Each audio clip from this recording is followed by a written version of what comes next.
ඔය කියන මහා බෞද්ධ මහින්ද රාජපක්ෂ දින 5කට එක බැගින් බාර් එක ගන්න දැම්මා. රනිල් වික්‍රමසිංහ කිය අවුරුද්දට බාර් 700ක් දැම්මා. දිනකට දෙක බැගින් දැම්මා. බුදුබණ ඇසුවා නිරන්තරේ. බුදුබණ දෙසුවා නිරන්තරේ. ගතිගුණ අතින් අපි තවමත් වනාන්තරේ. අවදි වෙන්නේ මොකද? ගම්පහින් එක්කෙනෙක් ආවා. එයාගේ නම ප්‍රසන්න රණතුංග මුලට වැටෙනවා කප්පම් ප්‍රසන්න කියලා. එයාගේ අම්මා බෞද්ධ මහා සම්මේලනයේ සභාපති. පුතා ලංකාවේ පූර්ව පිටියේ අධිපති. මේ ගමුවෙන් එක්කෙනෙක් ආවා. එයාගේ නමට මම කියන්නේ නෑ සුදු සීනි වගේ ද්‍රාවණයක් මට මතක් වෙනවා. මේ ගමුවෙන් ආපු එක්කෙනා කැලණියෙන් ආව දේශීය පානයක් පෙරපු කෙනෙක්. මේ පාර්ලිමේන්තුව කුඩකාරයන්ගෙන්, මද්ද්‍රව්‍ය කාර්යයන්ගෙන්, ගංජා කාර්යයන්ගෙන්, කප්පම් කාර්යයන්ගෙන් පිරිච්ච තැන බවටපත් වුණා. වංචාව, දූෂණය, හොරකම, නාස්තිය, ස්ත්‍රී දූෂණය, මද්ද්‍රව්‍ය ඉතිහාසෙ ඉඳලා තිබුණා. ලෝකයේ තියෙන සියලුම සම්පත් එක කෑන්දර මිනිසෙකුට දුන්නොත් ඒක ප්‍රමාණවත් නැහැ කියලා කිව්වා. මේ ලංකාවට සුනාමිය ඇවිල්ලා 35000ක වැළලුණා. හැබැයි සෝබා දහමට ඇටැක් එකක් දුන්නොත් සෝබා දහමත් රියැක්ෂන් රියැටැක් එකක් දෙනවා. මේ ක්ලීනින් ශ්‍රී ලංකා වැඩසටහන අපේ රජය ගෙනෙත් තියෙන්නේ. මම මේකේ විශේෂයෙන්ම ප්‍රධානම කොටස් දෙකක් යටතේ කරුණු දක්වන්න බලාපොරොත්තු වෙනවා. එකක් තමයි විශේෂයෙන්ම මේ ෆිසිකල් භෞතික පරිසරය සම්බන්ධයෙන් සහ ඒ වගේම අපිට ස්පිරිචුවල් අධ්‍යාත්මික ගුණවගාව සම්බන්ධයෙන් අපි කොහොමද මේකෙන් ප්‍රතිඵල අත්පත් කරගන්නේ කියලා. අපි දන්නවා විශේෂයෙන්ම අපි දර්ශනය පිළිගන්නවා නම් සමාජ සංවර්ධනය පිළිගන්නවා නම් සමාජය පවතින්නේ ප්‍රතිවිරෝධතාවයක. මේ ප්‍රතිවිරෝධතාවයේ අවසානය තමයි විශේෂයෙන්ම පරිසරයත් එක්ක තියෙන ප්‍රතිවිරෝධතාව. ගරු සභාපතිතුමනි අපි මේ සියලුම දේවල් ගන්න පරිසරයෙන් කන බොන දේ, අඳින පළඳින දේ, මේ අපි කතා කරන දේ, මේ භෞතික පරිසරයේ සියල්ල ගන්න පරිසරයෙන්. නිසා මේ පරිසරයෙන් තොරව අපිට පැවැත්මක් නැහැ. ඉන්දියාවේ හිටපු මහත්මා ගාන්ධි වරක් කිව්වා ලෝකයේ තියෙන සම්පත් ලෝකයේ ප්‍රශ්න විසඳ ගන්න සමත්. හැබැයි ගරු සභාපතිතුමිය ලෝකයේ තියෙන සියලුම සම්පත් එක කෑන්දර මිනිසෙකුට දුන්නොත් ඒක ප්‍රමාණවත් නැහැ කියලා කිව්වා. මේ ලෝකයේ තියෙන ප්‍රශ්න විසඳ ගන්න සමත්. හැබැයි අපි අද මොකද්ද මේ සම්පත් වලින් කරලා තියෙන්නේ? කෑන්දර කම නිසා, හෙට ගැන නොහිතන නිසා, මේ බඩජාරී සමාජ ක්‍රමය නිසා මෙන්න මේ පරිසර පද්ධතිය සියල්ල විනාශ කරන එකට ලක් කරලා තියෙනවා. ගරු සභාපතිතුමිය මේ සෝබා දහම කියන්නේ පුදුම දෙයක්. තාම ලස්සනට ඉර පායනවා, ලස්සනට හඳ බහැල යනවා, ගංගා තියෙනවා, ඇලදොල තියෙනවා, තුරුලතා තියෙනවා, ගහකොළ තියෙනවා, සතා සිව්පාව ඉන්නවා. හරි ලස්සන පරිසර පද්ධතියක්. ඉතිහාසය අපිට මතකයි වැඩි ඈතක නෙමෙයි. අපේ සීයල්ලා කුඹුරු කරනකොට කවදාකවත් ගරු සභාපතිතුමිය ගෙදරින් වතුර ගෙන ලැබුවේ නැහැ. ඒ වක්කඩෙන් වතුර ටික බොන්න තරමට පිරිසුදු ජල වහන පද්ධතියක් කුඹුරේ තිබුණා. දණ්ඩි පැටව හිටියා, තිත්ත පැටිය හිටියා, අලංකාරවත් පරිසර පද්ධතියක් තිබුණා. මෙන්න මේ මිනිසාගේ මේ සමාජ ක්‍රමයේ තියෙන වැරද්ද නිසා, ක්‍රූරතර සමාජයේ සූරාකෑම නිසා මේ පරිසර පද්ධතිය දැවැන්ත විනාශ කරන්න ලක් කළා.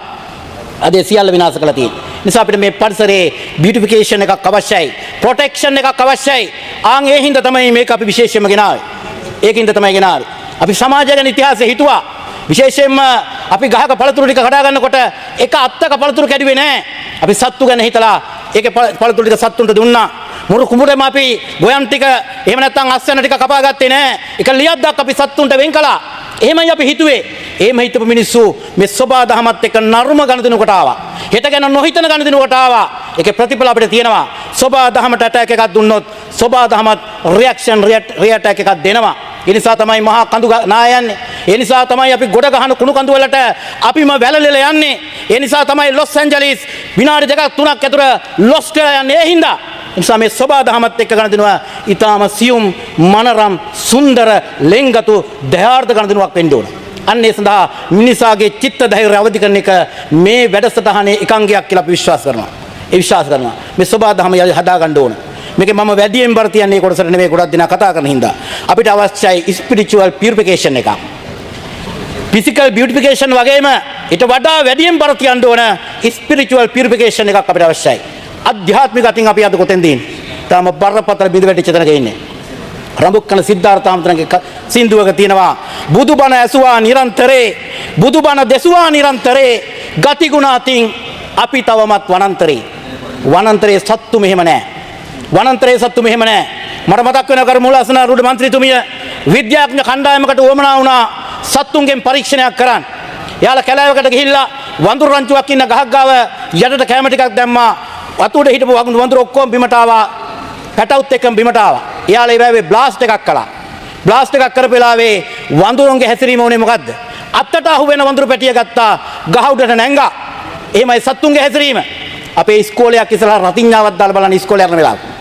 පීරලා තමන්ගේ ළමයා බලයි. ඔක්කොම විනාශ වෙයි. එහෙමයි සත්තු. ඒ නිසා අද ගතිගුණ අතින් අපි ඉන්නේ වනාන්තරයක. ඒ නිසා මෙන්න මේක වෙනස් කරන්න ඕන. මට එක්සත් ජාතික පක්ෂයට, මට පොදු ජන පෙරමුණට, මට රනිල් මහත්තයාට, මහින්ද මහත්තයාට ආර්ථිකය විනාශ කිරීම සම්බන්ධයෙන් දැවැන්ත විවේචන තියෙනවා.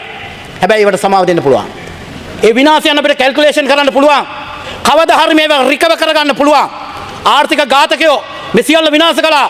හැබැයි අපිට කවදා හරි එයාට සමාවක් දෙන්න පුළුවන්. ඒක කැල්කියුලේෂන් කරන්න පුළුවන්, මනින්න පුළුවන්, රිකවර් කරගන්න පුළුවන් කවදා හරි. හැබැයි මෙයාලා සමාජයට කරපු දැවැන්ත අපරාධයක් තියෙනවා. ඒක මනින්න බෑ. ඒක කෙටි කාලයක් ඇතුළත හදන්න බෑ. ගරු සභාපතිතුමිය වංචාව, දූෂණය, හොරකම, නාස්තිය, ස්ත්‍රී දූෂණය, මත්ද්‍රව්‍ය ඉතිහාසෙන් ඉඳලා තිබුණා. ඉතිහාසෙන් ඉඳලා තිබුණා. බුදුහාමුදුරන්ගේ කාලේ ඉඳලා තිබුණා. හැබැයි තව එක හොඳකමක් තිබුණා.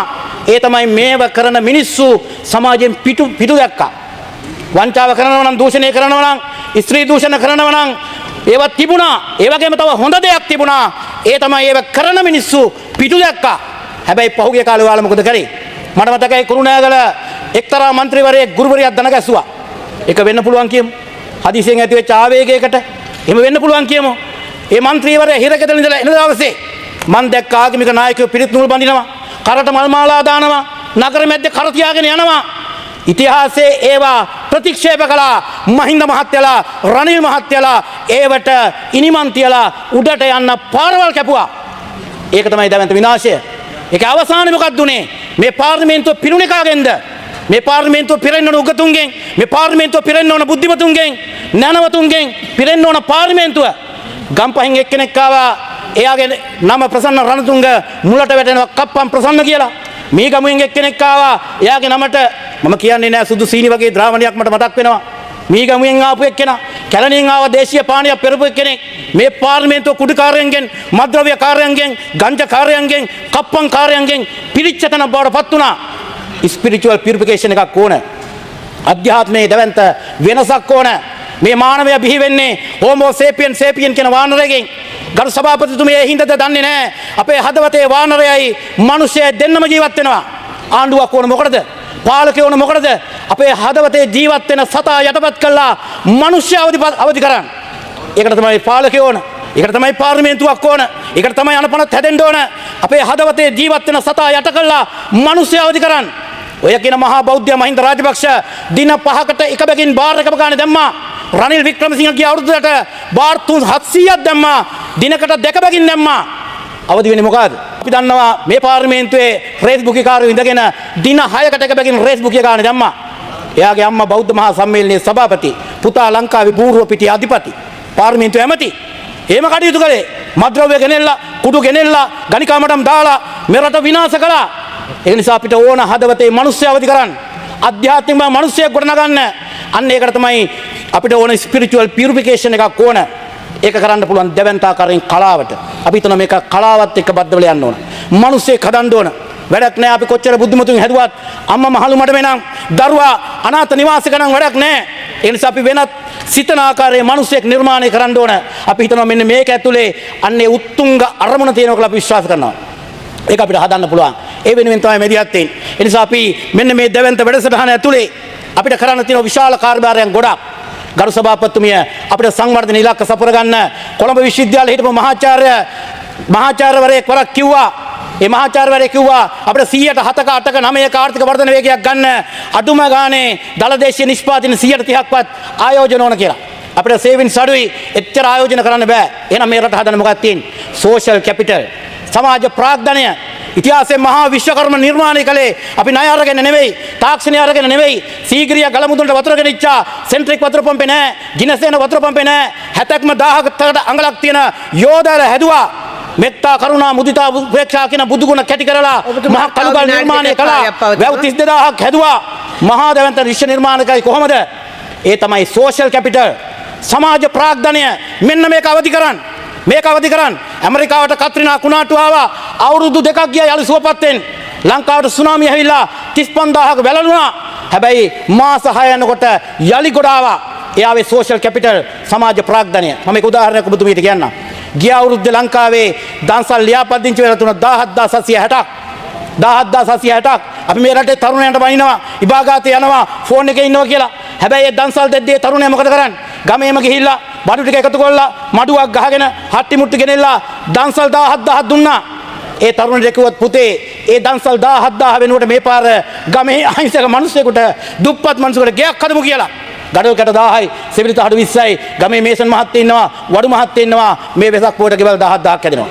ඒක නිසා සමාජයේ හොඳ දේවල් තිබුණා. අපි දැන් මේක ටර්න් කරන්න ඕන. සමාජ ප්‍රගමණයට ටර්න් කරන්න ඕන. සමාජ ප්‍රගමණයට ටර්න් කරන්න ඕන. නිසා මේක කළ හැකි කළ යුතුයි දැවැන්ත වැඩ කොටසක් මේ වෙනුවෙන් කරන්න තියෙනවා. ඒ නිසා අපි හිතනවා එහෙම තමයි අපිට මේ ගමන යන්න වෙන්නේ කියලා. ඒ නිසා අපිට දැවැන්ත මේ සමාජ පරිවර්තනයේදී මෙන්න මේ වැඩ කටයුත්ත කරන්න අපි බලාපොරොත්තු වෙනවා. කර සභාපතිතුමා තව එක කාරණාවක් කියලා මම අවසන් කරන්නම්. මේ වැඩසටහන අපි ගාල්ලෙන් පටන් ගත්තා. විශේෂයෙන්ම සංචාරකයෝ මිලියන 2ක් ආවා. ලබන අවුරුද්ද මිලියන 3ක් ගෙන්න අපි අපේක්ෂා කරනවා සංචාරකයෝ.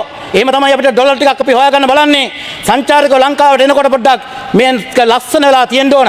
ඒ නිසා තමයි අපි අලුත්ගම ඉඳලා ගොයියාපාන දක්වා කිලෝමීටර් 75ක් උදේ 4 ලේස්තු වුණා. සියලුම රාජ්‍ය නිලධාරීන් ආවා. පැය 5ක් යනකොට 5000කට ආසන්න පිරිසක් ඒ වෙරළ තීරය මුහුදු තීරය ගාලු පාරට පේන තීරය ලස්සනට පවිත්‍ර කරලා රුක් රෝපණය කරලා ඉවරයි. අපි ලබන මාසේ පටන් ගන්නවා වෘත්ති අධ්‍යාපන අමාත්‍යාංශයේ ආයතන 500ක් තියෙනවා 500න් පටන් ගන්නවා. ලස්සන කරනවා. හැඩ කරනවා. අපිට තියෙන්නේ බියුටිෆිකේෂන් විතරක් නෙවෙයි පියුරිෆිකේෂන් උස් තියෙනවා. මෙන්න මේ දෙක ඒකාබද්ධව කළොත් අපි හිතනවා වඩා හොඳ රටක් හදන්න පුළුවන්. වඩා හොඳ හෙටක් හදන්න පුළුවන්. ඒ වෙනුවෙන් හැම දිනාටම එකතු වෙන්න කියන ආයාචනය කරමින් සමුගන්නවා. බෙහෙවින් ස්තුතියි.